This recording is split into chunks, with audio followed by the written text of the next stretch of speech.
Boat నెక్కగలవా ఓ నరహరి తెడ్డు వేయగలవా? పూర్తి వివరాలకు చదవండి రేపటి సాక్షి దినపత్రిక. హైదరాబాద్ ప్రధాన జలాశయాల్లో ఒకటైన సరూర్ నగర్ చెరువు 56% పైగా కబ్జా గురైంది. 16వ శతాబ్దంలో నిజాం పాలనలో తాగు సాగునీటి అవసరాల కోసం ఈ చెరువు నిర్మించారు. ఎఫ్టీఎల్లో కాలనీల నిర్మాణం జరగడంతో చెరువు 40 ఎకరాలు కుచించుకుపోయింది.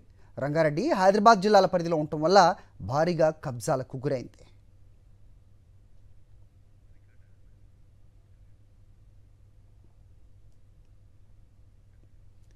సరూర్ నగర్ చెరువు కబ్జాలపై మరింత సమాచారం మా ప్రతినిధి సాయి కిరణ్ అందిస్తారు.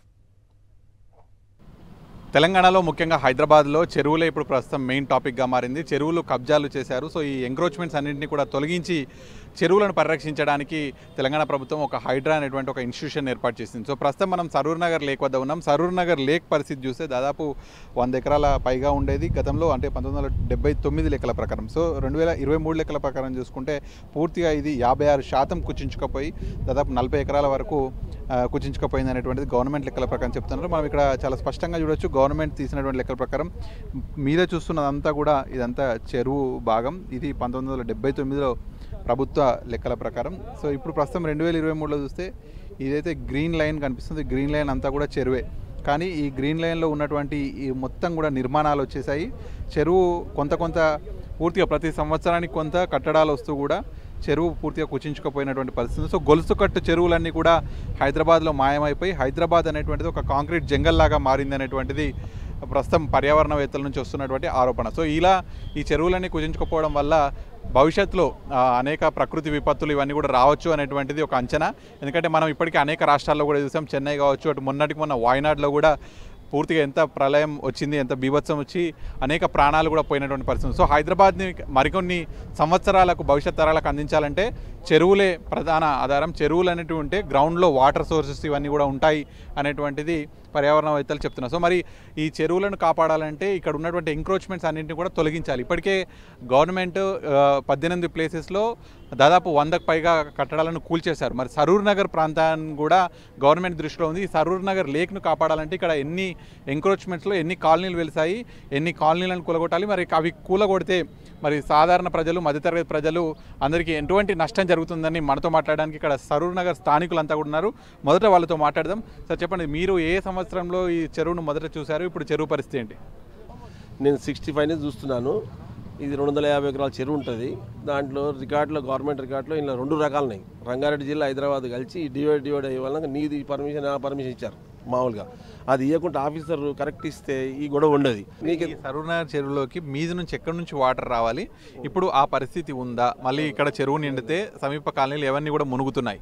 సరూర్ నగర్ చెరువు నీళ్ళు వచ్చేది చంద్రనాయగుట్ట ఫస్ట్, బడంగ్పేట్, బాలాపూర్ చౌరస్తా, బాలాపూర్ విలేజ్, నాదర్గుల్ సగం భాగం, అల్మాజ్ కూడా, ఇంకా నీర్పేట్. కొత్తగా ఏం చేసినంటే లైన్ వేసారు, కొత్తగా బాక్స్ డ్రైన్ అని వేసారు. అది కర్మగడ్డ అంజేస్తాం గుడి కాడికి వెళ్ళి దాకా అక్కడి నుంచి వస్తుంది. ఆ లైన్ రాగానే ఎంత మూర్ఖం వస్తుంది అంటే మనం బతకలేము.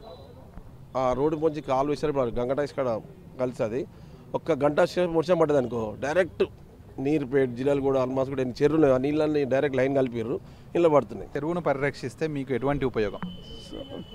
నీళ్ళు రావండి, ఇండెంటేషన్ ఉండదు. మా కాలనీస్కి ఇండెంటేషన్ అయితే ఏమి ఉండదండి ఈ చెరువును పరిరక్షిస్తే. మేము అదే కోరుకుంటున్నాం, ప్రభుత్వం అదే చేయమని అడుగుతున్నాం. ప్రతి ఒక్కరికి మేము లెటర్ ఇస్తూనే ఉన్నాం, అందరికి ఇస్తున్నాం.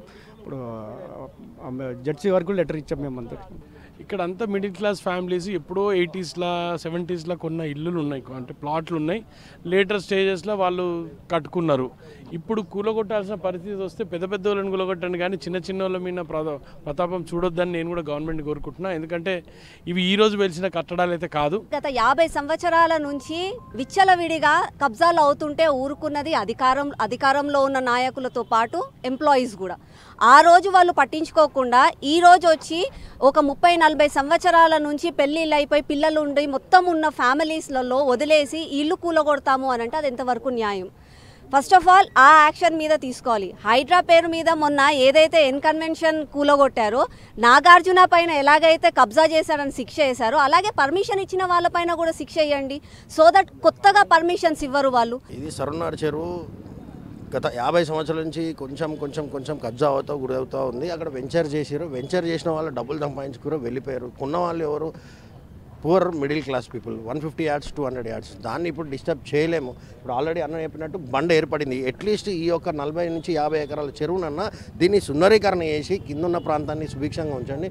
ఎస్టీపీ పెట్టి దీంట్లో డ్రైనేజ్ కలవకుండా చేసి ఇప్పటికైనా కనీసం ఆ బండు దాటి కబ్జా కాకుండా చూడండి. ఎందుకంటే చేయండి, డిమాలిషన్ చేస్తే చేయండి, కానీ వాళ్ళకి ఏందో కంపెన్సేషన్. వాళ్ళైతే డబ్బులు పెట్టి కొన్నారు, ట్యాక్సీలు కడుతున్నారు, జిహెచ్ఎంసీకి ట్యాక్సీలు కడుతున్నారు, అందరికీ ట్యాక్సీలు కడుతున్నారు. ఆ డబ్బులన్నీ రిటర్న్ ఇచ్చేసి వాళ్ళని ఖాళీ చెప్పారు. లేక్ పైన 2-3 కాలనీస్ అయితే ఉన్నాయి. నివాసాలు దగ్గర సర్వనార్ లేక్ పైన. అంటే ఇక్కడ నుంచి చూస్తే అది కర్మంఘాట్ టెంపుల్ కనిపించేదండి. అంటే ఎన్ని 150 ఎకర్స్. ఇక దాన్ని మనం ఎన్ని అంటే కొన్ని వందల సంఖ్యలో ఒక 700-800 బిల్డింగ్లు వెలిసి ఉంటాయి. అన్నీ కూడా చిన్నవి. చెరువు దాదాపు 50% కబ్జా అయింది అనేటువంటిది గవర్నమెంట్ రికార్డులో ఉంది ఇప్పుడు. సో నిన్న మనం చూసాం ఎన్కన్వెన్షన్ కూల్చివేతలు కావచ్చు, దాదాపు ఒక 100 కట్టడాల వరకు కూల్చారు. సో ఇక్కడ ఎలాంటి వ్యక్తులు అంటే మధ్యతరగతి వాళ్ళు నివసిస్తుంటారు కదా, ఇక్కడ కూల్చివేతలు సాధ్యమేనా? ఎంతవరకు ఎంక్రోచ్మెంట్స్ను తొలగించవచ్చు?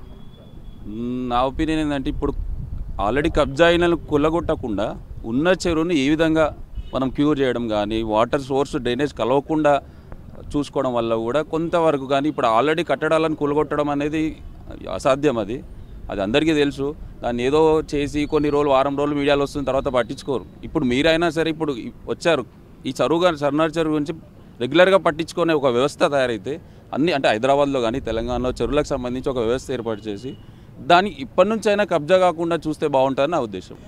ఈ చెరువు ఇదివరకు 125 ఎకర్స్ మీదుగా ఉండేది. అటువంటిది సగానికి సగం ఆక్యుపేషన్ అయిపోయింది, ఆక్రమించేశారు.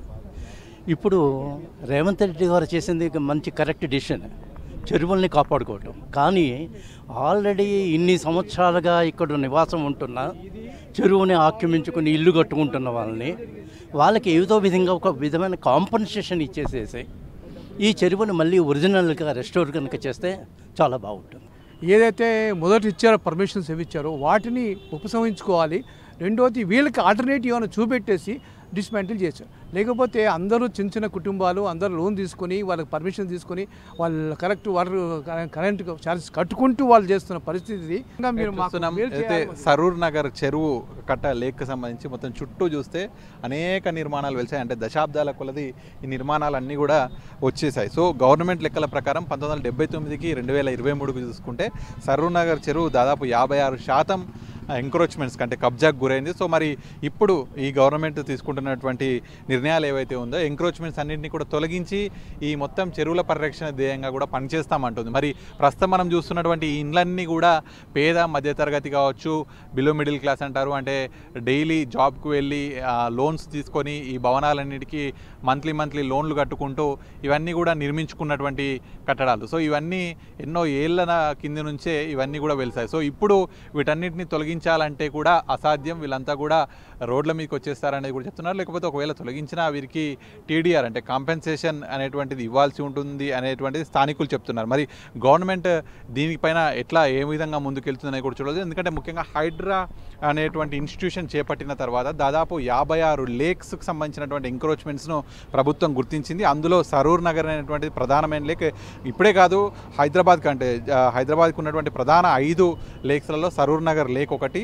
సో మరి దీనికి సంబంధించి 50% ఇప్పటికే ఎంక్రోచ్మెంట్కి గురైంది. కాబట్టి మరి దీన్ని ఏ విధంగా ప్రొటెక్ట్ చేస్తుంది హైడ్రా, అలాగే ఇక్కడ ఉన్నటువంటి స్థానికులకు ఏ విధంగా కాంపెన్సేషన్స్ కావచ్చు, ఏ విధంగా నచ్చ చెప్తుంది అనేటువంటిది కూడా చూడాల్సింది. ముఖ్యంగా సరూర్ నగర్ లేక్ను కాపాడడం వల్ల ఇక్కడ మురికి నీరంతా కూడా పోయి శుద్ధ జలాలు వస్తాయి. అలాగే సమీప కాలనీలలోకి ఎవ్రీ టైం కూడా నీళ్ళు వస్తూ ఉంటాయి వర్షం పడ్డప్పుడల్లా కూడా. సో దాన్ని కూడా కాపాడుకోవచ్చు అనేది కూడా చెప్తుంటే ముఖ్యంగా ఇంకొక వాదన కూడా వినిపిస్తుంది.